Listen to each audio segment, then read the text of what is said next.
Hello friends, मैं हूं सी दिनेश और स्वागत है आपका मेरे चैनल पर। आज हम इनकम टैक्स के एक ऐसे नियम की बात करेंगे जो 1 अप्रैल 2025 से लागू हो चुका है, लेकिन उसकी रेलेवेंस अब ज्यादा है। 2024 के बजट में सरकार ने सेक्शन 194T जोड़ा था इनकम टैक्स एक्ट में। इस नियम के तहत, इस सेक्शन के तहत, अगर पार्टनरशिप फर्म कुछ पेमेंट्स अपने पार्टनर्स को करती है तो उस पे उनको टीडीएस काटना अनिवार्य कर दिया गया है। ये नियम 1 अप्रैल 2025 से लागू हो चुका है। देखिए, इस नियम के तहत अगर पार्टनरशिप फर्म अपने पार्टनर्स को कोई salary, remuneration, commission, bonus, interest आदि देती है तो इन पेमेंट्स पर पार्टनरशिप फर्म को टीडीएस काटना अनिवार्य होगा। अगर इन पेमेंट्स की जो रकम है, अमाउंट जो है, अगर वो 20,000 से ज्यादा हो जाती है एक साल में तो ये नियम लागू हो जाता है। आपके मन में सवाल होगा कि टीडीएस कब काटना जरूरी होगा। देखिए, चाहे आप एंट्री करते हो या पेमेंट करते हो, which ever is earlier, mean जो भी पहले होगा आपको उस टाइम पे टीडीएस काटना होगा, उसे डिपॉजिट करवाना होगा। फॉर एग्जाम्पल कि अगर आप सैलरी की या रेम्यूनरेशन की एंट्री डाल देते हो बुक्स में, पेमेंट नहीं की अभी पार्टनर को, तो भी टीडीएस काटना जरूरी होगा। टीडीएस का रेट क्या होगा? देखिए, टीडीएस का रेट होगा 10%। देखिए, इस नियम के लागू होने के बाद पार्टनरशिप फर्म्स को अपनी बुक्स जल्दी फाइनल करनी होंगी। मीन्स कि जो ये पेमेंट्स हैं in the form of interest, salary, remuneration, commission, bonus, वो आमतौर पर पार्टनरशिप फर्म्स जो हैं वो बुक्स फाइनल होने पर देती हैं। तो इस तरह से पार्टनरशिप फर्म्स को पूरा हिसाब तैयार करना होगा, पूरी फाइनलाइज करना होगा अपनी बुक्स को, बिकॉज अगर बुक्स फाइनल होगी तभी तो टीडीएस कैलकुलेट हो पाएगा।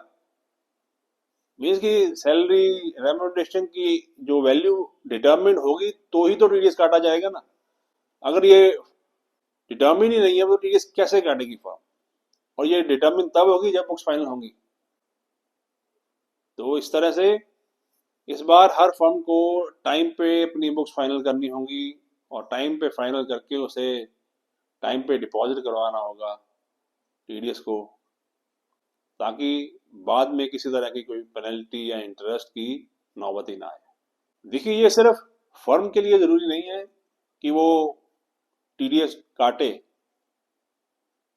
बल्कि पार्टनर्स के लिए भी जरूरी है कि उनका जो टीडीएस है वो सही अमाउंट में काटा जाए, ताकि बाद में उन्हें कोई दिक्कत ना आए कि टीडीएस गलत अमाउंट पे काट लिया, बाद में मिस मैच हो गया।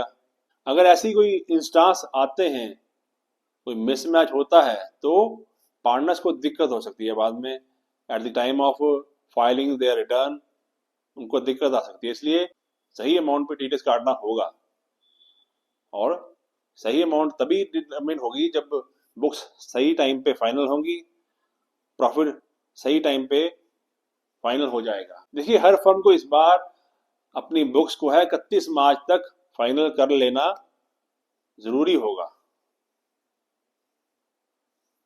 ताकि वो सैलरी की, रेम्यूनरेशन की, इंटरेस्ट की, बोनस की, कमीशन की जो एंट्रीज हैं वो डाल पाए। अगर ये एंट्रीज डालेंगे तभी तो टीडीएस काट पाएंगे ना। अगर ये एंट्रीज नहीं डाली गई तो टीडीएस कट ही नहीं पाएगा, और अगर टीडीएस ना काट पाए तो फिर failure to deduct TDS and failure to deposit the TDS, ये इसकी जो लाइबिलिटी है, इसकी जो कंसिक्वेंसेस है, वो पार्टनरशिप फर्म्स को झेलने पड़ेंगे। उनको ब्याज देना पड़ेगा, उन पे पेनल्टी लगेगी। तो इन सब से बचने के लिए सही टाइम पे सही अमाउंट को डिटर्मिन करना होगा और सही टाइम पे टीडीएस को डिपॉजिट करवाना होगा। और डिपॉजिट करवाने की जो सही तारीख है, देखिए, आखिरी क्वार्टर की जो टीडीएस जमा करवाने की तारीख है वो 30 अप्रैल। 30 अप्रैल से पहले पहले टीडीएस जमा करवाना होगा, और उसकी जो रिटर्न है वो 31 मई से पहले पहले, मीन्स 31 मई 2026 से पहले पहले उसकी रिटर्न भी फाइल करनी होगी। तो आज के वीडियो में इतना ही। अगर वीडियो अच्छा लगा तो वीडियो को लाइक कर देना, चैनल को सब्सक्राइब कर देना और बने रहना मेरे साथ। मिलते हैं नए वीडियो में, तब तक के लिए जय हिंद, जय Bharat. Thanks for watching guys. Thank you.